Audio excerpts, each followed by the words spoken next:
राजा घाट पर यो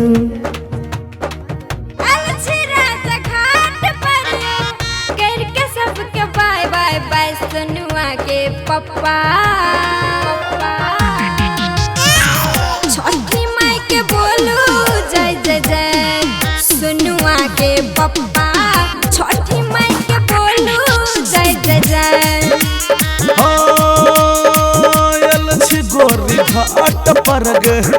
पहिर के टाय टाय टाय सोनू के मौसी छठी माई के बोलू जय जय जय सोनुआ के मौसी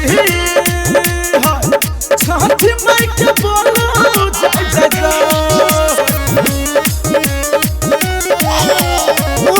बाबू चुपू चुपू मेरे सुगा चुपू चुपू ये रुसना के मौसी एकरा तुसना न धरबा चुपाबू न जाओ चुपाबू न नारियल चढ़े राजा केरवा के पात पर खुशी खुशी सब कोई मिलके पूजा करबे रात भर। अच्छा हेलो माइक हेलो के हरा के खौर चढ़ेबो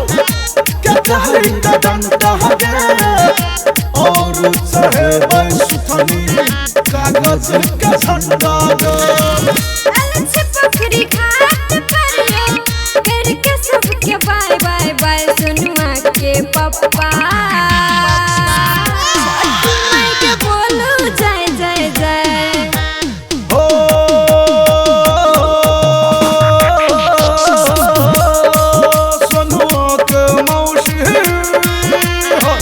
छठी माई के बोलू जय जय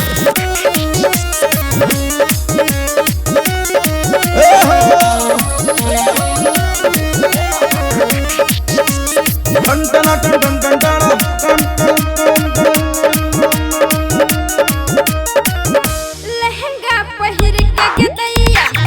नचबे हम रात भर डीजे बजा के सबके जमा करबे घाट पर। अच्छा लहंगा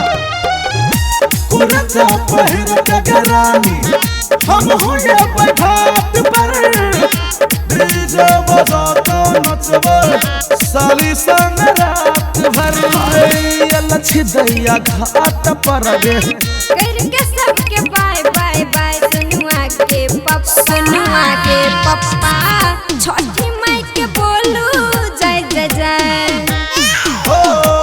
सोनुआ के मौसी छठी माई के बोलू जय जय जय सोनुआ के मौसी छठी माई के बोलू